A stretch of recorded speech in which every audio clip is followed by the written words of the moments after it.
حدیث نمبر 482، باب نماز کا بیان، بخاری شریف۔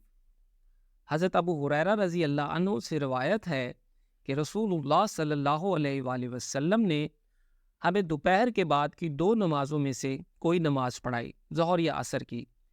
ابن سیرین نے کہا کہ ابو ہریرہ رضی اللہ عنہ نے اس کا نام تو لیا تھا لیکن میں بھول گیا۔ ابو ہریرہ رضی اللہ عنہ نے بتلایا کہ آپ صلی اللہ علیہ وآلہ وسلم نے ہمیں 2 رکعت نماز پڑھا کر سلام پھیر دیا۔ اس کے بعد ایک لکڑی کی لاٹھی سے جو مسجد میں رکھی ہوئی تھی، آپ صلی اللہ علیہ وآلہ وسلم ٹیک لگا کر کھڑے ہو گئے۔ ایسا معلوم ہوتا تھا کہ جیسے آپ صلی اللہ علیہ وآلہ وسلم بہت ہی خفا ہوں، اور آپ صلی اللہ علیہ وآلہ وسلم نے اپنے دائیں ہاتھ کو بائیں ہاتھ پر رکھا اور ان کی انگلیوں کو ایک دوسرے میں داخل کیا، اور آپ صلی اللہ علیہ وآلہ وسلم نے اپنے دائیں رخسار مبارک کو بائیں ہاتھ کی ہتھیلی سے سہارا دیا۔ جو لوگ نماز پڑھ کر جلدی نکل جایا کرتے تھے وہ مسجد کے دروازوں سے پار ہو گئے۔ پھر لوگ کہنے لگے کہ کیا نماز کم کر دی گئی ہے؟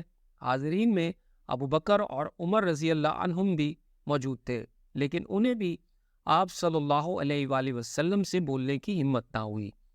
انہی میں ایک شخص تھے جن کے ہاتھ لمبے تھے اور انہیں ذوالیدین کہا جاتا تھا۔ انہوں نے پوچھا، یا رسول اللہ صلی اللہ علیہ وآلہ وسلم، کیا آپ صلی اللہ علیہ وآلہ وسلم بھول گئے یا نماز کم کر دی گئی؟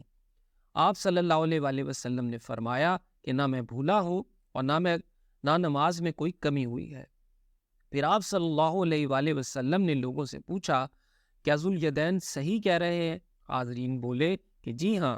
یہ سن کر آپ صلی اللہ علیہ وآلہ وسلم آگے بڑھے اور باقی رکعتیں پڑھی، پھر سلام پھیرا، پھر تکبیر کہی اور سہو کا سجدہ کیا، معمول کے مطابق یا اس سے بھی لمبا سجدہ، پھر سر اٹھایا اور تکبیر کہی، پھر تکبیر کہی اور دوسرا سجدہ کیا، معمول کے مطابق یا اس سے بھی طویل، پھر سر اٹھا لیا اور تکبیر کہی۔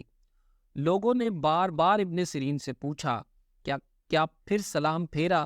تو وہ جواب دیتے کہ مجھے خبر دی گئی ہے کہ عمران بن حسین کہتے تھے کہ پھر سلام پھیرا۔